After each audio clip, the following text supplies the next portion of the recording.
سامعین، آج ہم آپ سے ذکر کریں گے اس قدیم اور مشہور تاریخی شہر کا کہ جو صرف ایک قدیم شہر ہی نہیں بلکہ ایک داستان بھی ہے۔ وہ شہر کے جو بیشتر انبیاء کا مسکن اور کچھ انبیاء کی جائے پیدائش و وفات بھی ہے۔ یہ وہ خطہ سرزمین ہے کہ جسے اللہ پاک نے ارض مقدس فرمایا ہے اور اس جگہ پر خاص برکت رکھی ہے۔ اگرچہ اس شہر پر اپنی 4000 سالہ پرانی تاریخ میں 50 سے زائد بار حملے اور قبضے ہوئے اور تقریباً 60 سے زائد مختلف اقوام یا قبائل اس شہر پر قابض رہے، لیکن 2 مرتبہ ایسا ہوا کہ اس شہر کو مکمل نیست و نابود کر دیا گیا۔ باوجود تباہی و بربادی کے یہ شہر اثر نو تیزی سے آباد ہوتا رہا۔ آج سے لگ بھگ 3000 سال قبل اس شہر کو حضرت داؤد علیہ السلام نے فتح کیا۔ ان سے قبل 1000 سال تک جو لوگ یہاں آباد تھے وہ سب بت پرست تھے۔ حضرت داؤد علیہ السلام نے یہاں ایک عالی شان مسجد یا محل تعمیر کرنے کا حکم جاری فرمایا، لیکن اس مسجد کی تعمیر کے دوران آپ علیہ السلام کا وصال ہو گیا اور آپ کے فرزند حضرت سلیمان علیہ السلام نے اس محل یا مسجد کی تعمیر مکمل فرمائی۔ اسی مناسبت سے اسے ہیکل سلیمانی کہا جاتا ہے۔ یہ ہیکل یا مسجد تعمیر کرنے سے پہلے یہ فیصلہ کیا گیا تھا کہ انبیاء کا مقدس صندوق یعنی تابوت سکینہ کو بھی اسی ہیکل کے اندر رکھا جائے گا۔ سامعین، ہماری اس ویڈیو کو لائک کریں، دستک ٹی وی کو سبسکرائب کریں اور بیل آئیکن کو بھی پریس کریں تاکہ آپ کو ہماری معلوماتی ویڈیوز ملتی رہیں۔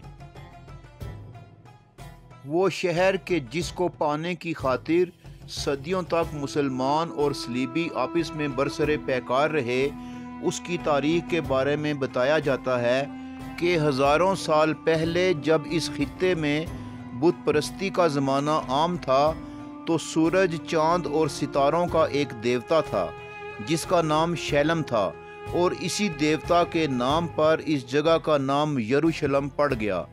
سامعین، حضرت ابراہیم علیہ السلام اپنے بھتیجے حضرت لوط علیہ السلام کے ساتھ اللہ کے حکم سے عراق سے ارض مقدس ہجرت کر گئے اور فلسطین میں آ کر آباد ہو گئے۔ حضرت اسماعیل علیہ السلام کی ولادت کے بعد حکم خداوندی کے سامنے سر تسلیم خم کرتے ہوئے حضرت ہاجرہ اور شیر خوار حضرت اسماعیل علیہ السلام کو مکہ کی بے آب و گیا وادی میں چھوڑ کر واپس فلسطین آ گئے۔ پھر کچھ عرصہ بعد مکہ مکرمہ گئے اور اپنے بیٹے حضرت اسماعیل علیہ السلام کے ساتھ مل کر خانہ کعبہ کی اسی جگہ پر تعمیر کی جہاں وہ پہلے سے موجود تھا یا اس کی باقیات موجود تھیں۔ اس کے بعد ایک روایت کے مطابق 40 سال بعد حضرت ابراہیم علیہ السلام کے حکم پر یروشلم کے اندر مسجد اقصی کی تعمیر کروائی گئی، جو بعد کے حملہ آوروں کی زد میں آ کر شہید ہو گئی۔ پھر نبی کریم صلی اللہ علیہ وسلم کی آمد کے بعد امیر المومنین حضرت عمر ابن خطاب رضی اللہ تعالی عنہ کے دور میں یروشلم فتح ہوا، تو اسی مقام پر امیر المومنین رضی اللہ تعالی عنہ نے دوبارہ ایک مسجد تعمیر کروائی جہاں یہ مسجد اقصی موجود تھی۔ پھر بعد میں اموی خلیفہ عبد الملک بن مروان نے مسجد اقصی کی توسیع کی اور گنبد صخرہ کی بھی تعمیر کروائی۔ یہ وہ مقام ہے کہ جہاں سے نبی کریم صلی اللہ تعالی علیہ وسلم معراج کے لیے آسمان کی طرف تشریف لے گئے تھے۔ سامعین، دنیا میں پائے جانے والے تینوں آسمانی مذاہب کے پیروکاروں کے لیے یروشلم بہت مقدس مقام ہے۔ یہودی حضرت داؤد و حضرت سلیمان کے سبب پچھلے 3000 سال سے اس کو بڑا برکت والا مقام سمجھتے ہیں اور محبت کرتے ہیں۔